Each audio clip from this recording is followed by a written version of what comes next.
Let's talk a little bit about organizing what you see. Now, what you're looking at is called a graphical user interface. We call them GUI. It's Photoshop's main system, the interface that we work with, right? We do have the ability to change it up here. But we also obviously have the ability to design our own. For example, I work a lot with layers, channels, and paths, and maybe I want to do something different with them. If we grab one of these, we drag it out and separate it. If you want to pull all three of these out at the same time, click right about here and drag out. So number one, we have taken it off of what's called the group. This area right here is a group. Everything moves together. You want to bring it back as a group, grab it up here, and drag down here until you see a blue line appear. You got to drag up. When you see that happen, let go. It's back as a group. Let's pull it back out again for a second. Let's separate them out. So I'm going to grab the tabs for layers, channels, and paths, and now there's three. Now I really don't want to do that because I've got enough problems with real estate and trying to get to my work and have these clogging up everything. But maybe I want to put them together in what's called linked, not group, link. So I'm going to grab this one and I'm going to drag it underneath layers until I see that blue line appear. When you see the blue line, let go.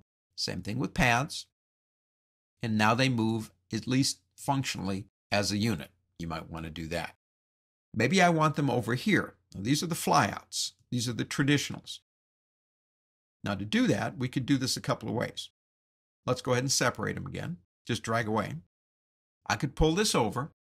Again, now you're watching for a blue line, not there on the side. You want it underneath that one and let go. And we can do the same thing with this one. And again, we're looking for that blue line. And now, of course, they're over here. Let's pull them back out again one more time. And you'll notice now there's still those small buttons. We'll expand them, all three of them. What we'll do now is we'll put them back together. So just drag, that little button will go away.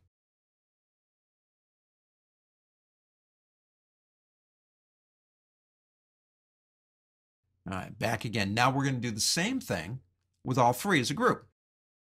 And again, we're looking for the blue line at the top. And as you can see, this little line right there, what that means is that all three of these are in a group. So when I click on them now, instead of them coming up one at a time, I get all three over here, and I can select this way too. Click here, it will collapse it back again. We have a lot of different ways to control it. Now, I did that in Essentials right here. If I go to Design, it will change. I go to Painting, it will change. But if I go back to Essentials, a new feature in CS5 is that it leaves them there. Earlier versions, it would go back to what Essentials is. So we have the ability, in a sense, to temporarily change Essentials and put these things in there. But I really don't want that. I want Essentials to go back to being Essentials. So what I do here is I right-click my mouse on Essentials and say Reset it. And in resetting it, it goes back, and now we're back and happy the way we were before. The idea is obvious. Everything is movable.